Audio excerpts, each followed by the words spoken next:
Well, hey everyone, my name is Nathan Jones, and if you're new here, welcome. I like to talk about all things movies, specifically Blu-rays, and today we are actually continuing on with our Spotlight series, where we're going to be tackling a new director each week for the month of August. And this week, we're actually talking about Ireland and Northern Ireland together, actually, in some kind of weird way. But yeah, I actually have this amazing box set right here from Imprint, directed by Jim Sheridan, 4 Irish films, and man oh man, did I have a wonderful time revisiting some of these films and then also watching a lot of these for the first time. So anyway, today we're going to be talking about those films, but also I just want to kind of just give you a heads up real quick before we do jump into this, how my month's been. It's been kind of a really chaotic month. There's been a lot of changes going on, so I will give you a heads up that might be some changes going on around the channel. I'm going to try to figure out how my scheduling looks going forward, but stay tuned. I'll definitely be debriefing more on that once it comes up. But today we're going to be talking about, like I said, Jim Sheridan, and also just really highlighting this amazing release from Imprint Films right here. This Jim Sheridan box set, these 4 Irish films right here. This is a wonderful set, and I really love the back of this. It says, give all the bad information up front, and then try to make the story where I can elevate the spirit. And that is incredibly apt to the films of Jim Sheridan, at least these 4 films, which are some of his firsts, and then a lot of them starring Daniel Day-Lewis, and we'll talk about each one of them. So I've had the opportunity last week to watch all these films, and I can talk about the special features. I wasn't able to watch all the commentaries per se, but I had a really good time with these nonetheless, and I want to talk about it and really just kind of highlight this set. So let's actually begin with these films. But before I do jump into this, I want to know, have you watched any films by Jim Sheridan? Let me know in the comment section down below. And also, if you're joining along with this Spotlight series, who are you spotlighting this week? I would love to know in the comment section down below. Alright, so let's start off with the first film from 1989. This is actually a film I watched years and years ago, and actually I remember the iconic opening scene of My Left Foot. Now this is also has a surtitle, The Story of Christy Brown. So My Left Foot, The Story of Christy Brown, is starring Daniel Day-Lewis, who is obviously playing Christy Brown, who is somebody who was born with cerebral palsy, and the only motor function they really have is their left foot. And it really is that adaptation from where you get to see his family life in a really huge Irish family, and a very poor Irish family at that, but also just struggling with it and going through those life stages. And it really does cover a lot of those different things. So it's almost like a biography of sorts, because this person actually existed.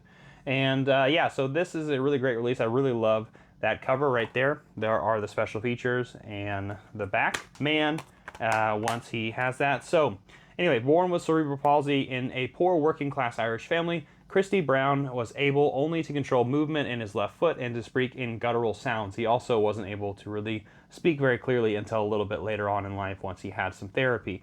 Learning to grapple with these life's simple physical tasks and in complex psychological pains, Christy also develops into a brilliant painter, poet, and author. And that's another reason why this film is just so marvelous. Like I was saying at the very beginning, this opening scene is of a foot reaching for a record, and then with his foot puts the record on and turns the needle to start the record. And it is just one of those iconic moments in movie history that just sticks with you. And that was the image that I watched when I was initially watching this film years ago. I think this is a really fantastic film from Jim Sheridan. I think this is a really great production, really simple story in terms of how he shot it and things along those lines, but I think he had a really good time with this film. But there are actually a lot of cool special features. Of course, this is a 1080p high definition presentation, which is what we know from Imprint Films. They like to do that. Audio commentary by film historian critic Ryon. There is a little bit of glare, you can hardly see it, but it came out in 2022 when this came out. Director Jim Sheridan on My Left Foot, an interview from 2022, and you'll see that multiple times with each of these films. He had a featurette where he was able to revisit those films and really think about the times he made it, and it was an incredible featurette. An inspirational story, The Making of My Left Foot featurette, and The Real Christy Brown featurette, which are both featurettes, I think, from previous releases or where they're kind of archival in the times when this film came out, and really just talking about really just focusing on that actual story, but also the performance from Daniel Day-Lewis, of course, because it is an iconic performance. It's one of his earlier performances, of course, and this is just a really fantastic film, and I honestly, I couldn't highlight this one enough, and I honestly think this is one of the best starts of this entire set. So I definitely recommend My Left Foot if you've not seen it before, and if you're able to get this set, this is a really good place to start. So let's now jump on to the next film. All right, so the next film is coming 1 year later in 1990, and that is The Field. And this is starring Richard Harris, John Hurt, and Sean Bean, who I'm an incredible Sean Bean fan. I haven't really actually covered much Sean Bean on this channel, but I absolutely adore him. But I really love The Field. Actually, this is the first time this film was debuted on Blu-ray. Out of all the films here, all the other films were on Blu-ray before. The Field was not. So this is actually a film that has a little bit of a mixed result from maybe the critics and the people who watch it, but I actually think this is a very fine film, and I really enjoyed it, and really talking about the Irish life of exactly what it says, The Field. It's set in a time where land has been divvied up, and somebody who has been working it, right here, our character right here, Richard Harris, and his son have been working this land for this wealthy lady who, her husband, who owned the land before her, passed away, and then she kind of let them take over and take care of it, and she wanted to move away because she was not from that particular town, and so of course they're like, okay, well maybe this land is ours now, right? No, this lady did not want to sell the land. She wanted it to be public auction, and so in comes an American, and that American is played by Tom Berenger, actually, of all people. And Tom Berenger is a little bit, kind of stereotypical American coming in and trying to take over the land. So I really love the performances, of course. Richard Harris is dynamite in this film. That's actually one of the best Richard Harris performances I've seen. And it's a really great film. John Hurt's also incredibly kind of that friend who's a little bit conniving, and really kind of gets Sean Bean in trouble. And this is like one of the earlier Sean Bean roles in a way as well, because Sean Bean plays kind of, maybe I'm trying to think of the word, not a very simple son, right? He's been living his life in his father's shadow, very scared of him. So you see those characters mold in Tom Berenger as well, along with the stable of other characters in this town trying to win this bid for this land. But the plot, like I said, of Earth in rural Ireland is rented and lovingly cultivated by Bull McCabe, who is played by Richard Harris. When it is legal, owner suddenly decides to sell the land. A wealthy American appears with plans to develop the area. Let no outsider take it away. And that's exactly the tagline for the film. But the special features are, it is a 1080p high definition presentation, of course, just like I said with Imprint. Has audio commentary by film historian Scott Harrison from 2022.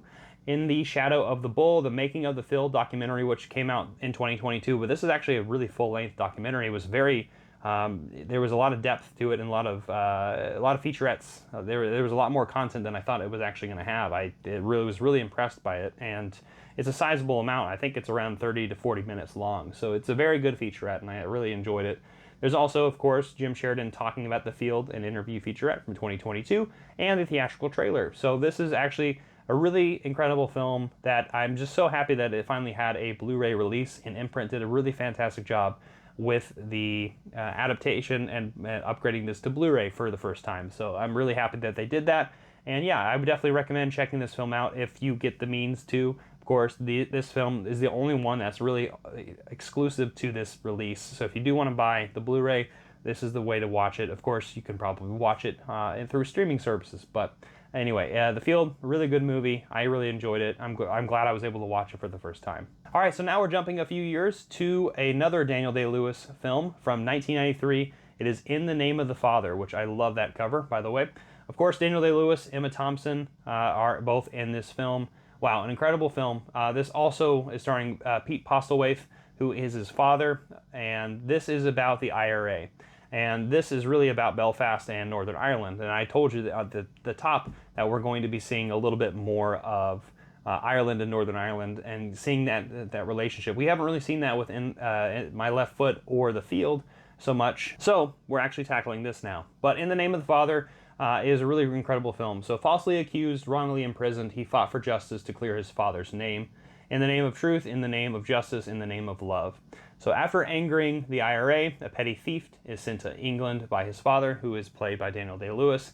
This is actually about the Guildford Four and that actual case that occurred, and where these four were actually put into prison and falsely accused of bombing London. Of course, there was actually more than four, and it talks about that in the film as well. Where the antics of this son lands him in the wrong place at the wrong time. Innocent but forced to confess to a savage terrorist bombing, he is sentenced as one of the Guildford Four, alongside his father. Actually, his father actually joins him in prison to serve his sentence, just to kind of showcase that he, is a part of that guilt as well, because he conspired with him in some weird way. But it is really interesting to kind of see that family dynamic, and that's actually kind of at the heart of the film. It really is like this had nothing to do with his father. This had nothing to do with his family, and he had nothing really to do with him. But he was in the wrong place at the wrong time, and it really does kind of go back and forth between Belfast and London, and that different dynamic, and really just kind of showcasing that kind of just hangout movie at the very beginning until it turns into a prison drama, and you really do see these characters fleshed out. You see so much emotion, and I think this is actually probably the strongest film in this set when I would say it comes to the emotional toll that it has. And it is an incredible performance, of course, once again by Daniel Day-Lewis and Pete Postlethwaite. Those are like the two standouts in this film, but it is an incredible one. Emma Thompson also does an incredible job in this film, although she is in it a little bit less, of course, with it really focusing on the father and the son dynamic. So let's look at the special features. It has a 1080p high-definition presentation, audio commentary by film historian critic Brian Reisman in 2022, director Jim Sheridan in The Name of the Father featurette in 2022, of course, Jim Sheridan talking about the film again, a archival interview with actor Daniel Day-Lewis, and one with Pete Postlethwaite, and a theatrical trailer. All those special features were incredible. I really enjoyed it. Now I will say, once again, I have not listened to the commentary, so I don't really know much on that critic who talked about it. But this is definitely one of the strongest films in the set, and it really spoke to me, and I really loved it. And I've seen it before, but it's been a long time since I've seen it. And I actually had the standard release on Blu-ray across the bay in my shelf, where I have all my standard Blu-rays. And I'm really glad that I was able to upgrade this one to a really great release from Imprint. So In the Name of the Father, you can pick this one out up separately, but I would definitely recommend adding this with the box set, of course. And so the last film we're going to be talking about is from 1997, once again starring Daniel Day-Lewis, and it is The Boxer. Another film that is talking a lot about the IRA and kind of the aftermath of that. Now, this man right here, Daniel Day-Lewis, another film where he just got out of prison, where the opposite kind of happens, I guess. He goes to prison in The Name of the Father for the majority of the film. But in The Boxer, he is just released because he worked with the IRA when he was younger, and wrong place, wrong time once again, but he actually did these crimes, and he's coming back to Belfast and being a part of his family again, but also once again fighting the people who were in the IRA and also the ones who were really causing a lot of the trouble. So we have Daniel Day-Lewis. Emily Watson is also in here. The tagline, "Love is always worth fighting for." And I will say there is something very interesting before we jump into this film. The relationship between these two, I guess, on set were a little bit combative, I guess, or at least Emily Watson was a little bit like, he's too serious. And of course, Daniel Day-Lewis, he's a method actor. He gets into what he wants to get into. And I would say method acting, I know a lot of people have different opinions on it, but I think Daniel Day-Lewis does a really good job of keeping in line with not being kind of psychotic about it, where some others can be a little bit, like Jared Leto or something like that. Anyway, let's talk about the film itself. So freed from jail 14 years after getting involved with the IRA, Danny Flynn, who is our main character, returns home to his Belfast neighborhood, but Danny's former life in person of his past IRA compatriots comes back to haunt him. And that's exactly what this film is about, man. It definitely feels like a 90s film. This film had with the score and how the shots are put, and just like kind of the gray and darkness of a lot of 90s films really came to the forefront with this film. This is actually a first time watch. I actually had the Shout Select film, the Blu-ray release of the Boxer, which I hadn't seen actually, but I was able to see that all those featurettes were exactly on this, and so I was able to sell my other Boxer from Shout Select. So if you do want to get this one separately, you can get it on Shout Select.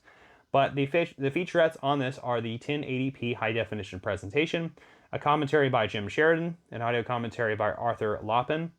Jim Sheridan also does another featurette on talking about the film itself, The Boxer. It also has an archival interview with actress Emily Watson, talking about her time on the film, which she was a little bit lukewarm about, which it kind of sensed that way. And it has Fighting for Peace inside the Boxer featurette, which is a fairly long featurette making of with it, I think 20-30 minutes about, and it's a really good featurette as well. Deleted scenes, an alternate ending, TV spots, and the theatrical trailer. So there's actually quite a bit of things on this one. This actually probably has the most bang for your buck when it comes to the special features. But regardless, this is a really great film, and I really enjoyed it. I was actually kind of surprised how much I enjoyed it, but also at the same time, like just seeing this deadly conflict that is still resonant today, and that honestly is going back to In the Name of the Father and also The Boxer, and just kind of as somebody who had just recently gone to Northern Ireland, seeing that remnant still there, it's a very powerful thing, and it also is still very present in the land and with the people. So as an outsider, I can't really speak too much on it, and I don't really want to, but this is a really great set and really showcases the beauty and the tragedy of Jim Sheridan and the Irish people. And I actually really loved this set. I think this is an incredible release from Imprint Films, and I'm also just really glad that I was able to do this Spotlight Challenge on him, because like I said, I had seen 2 of the films before, and I haven't seen 2 of the other ones. So this box set is incredible. I had a really great time with it. I definitely highly recommend this release. It is a tad expensive, but it's definitely worth your time. Of course, Imprint is always a little bit more expensive, at least if you're in the States, or I guess in the UK or something like that, because this is shipping from Australia. But of course, you can get these through different means like Diabolique DVD or Orbit DVD and Amazon and things along those lines. But definitely do some digging around and see if you can get a good price on this. But it's definitely worth your time and definitely worth checking out. So this is a really great release. Super thankful to have got it. And yeah, I'm just really happy to showcase Jim Sheridan. So have you seen any of those films? Let me know in the comment section down below. So anyway, thank you all so much for watching this video. I hope you enjoyed the content, and I'm going to be returning once again on the weekend for another film journey and more questions for the question and prompt series. So stay tuned next week when we jump into Scotland and Scottish filmmakers. I cannot wait to talk about those in the end of the month for August. So don't forget to comment down below, share, hit the notification bell, subscribe, like, and all that jazz. And I'll see you next time. I'm not jonesing around.